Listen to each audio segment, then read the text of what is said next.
माझ्या मुलीची इच्छा झाली हे ब्रेड पॅटीस खायची. मग काय, गरमागरम असे हे ना चीज ब्रेड पॅटीस मी तिच्यासाठी तयार केले.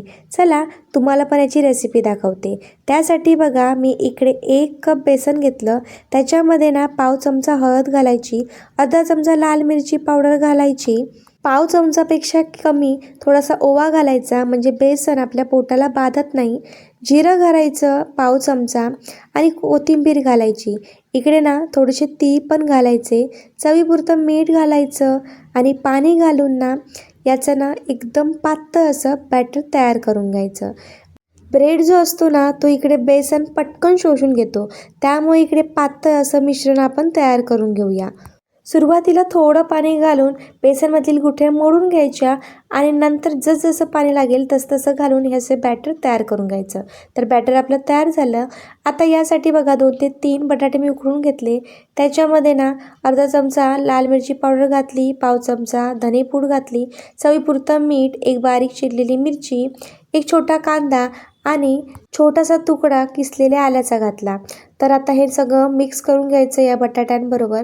तर ही आपली बटाट्याची भाजी जी आतमधल्या स्टफिंगसाठी लागते ती तयार झाली. आता इकडे ब्रेडचा 1 स्लाईस घ्यायचा आणि त्यावर ही जी बटाट्याची भाजी तयार करून घेतली आहे ना ती इकडे लावून घ्यायची.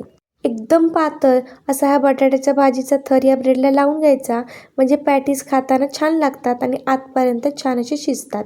तर त्यानंतर ना मी याच्यावर ना चीज घालणार आहे. तर इकडे चीज तुम्ही ना किसूनही घेऊ शकतात, मी इकडे कापून वापरलेलं आहे.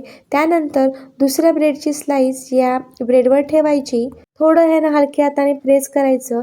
त्यानंतर आपल्याला हव्या त्या शेपमध्ये आपण हे पॅटीस आपण कापून घेऊ शकतो. ताजा ब्रेड जर इकडे वापरला ना तर इकडे ना हे जे पॅटीस आहेत ते कट करताना ब्रेडचे तुकडे होत नाही. तर व्यवस्थित कटही करून घेतलेलं आहे. आता जे बेसनचे मिश्रण तयार करून घेतलं होतं त्यामध्ये 1-1 पॅटीस असे बुडवायचे आणि आपण आता ना हे तळून घेऊया. तुम्ही इकडे ना तुम्हाला हवे असतील तर शॅलो फ्राय पण करून घेऊ शकता. पॅटीस तळताना गॅस कमी जास्त करत हे असे पॅटीस ना तळून घ्यायचे म्हणजे आतपर्यंत व्यवस्थित पॅटीस शिजले जातात. तर बघा या पॅटीसला छान असा कलर आलेला आहे. पॅटीस आपले तयार झाली आहेत खाण्यासाठी. घरात कोणतीही बर्थडे पार्टी असो किंवा लहान मुलांची छोटी मोठी भूक असो, असे हे पॅटीस तुम्ही त्यांना करून दिले तर मुलं अगदी खुश होतील आणि बनतातही एकदम पटकन. तुम्हाला आवडत असेल तर या पॅटीसबरोबर खाण्यासाठी तुम्ही कोथिंबीर पुदिन्याची चटणी, खोबऱ्याची चटणी किंवा सॉसबरोबर देखील हे खाऊ शकतात. तर नक्कीच ही रेसिपी तुम्ही पण करून बघा, आवडेल तुम्हाला आणि आवडली तर या व्हिडिओला लाईक करायला विसरू नका. धन्यवाद.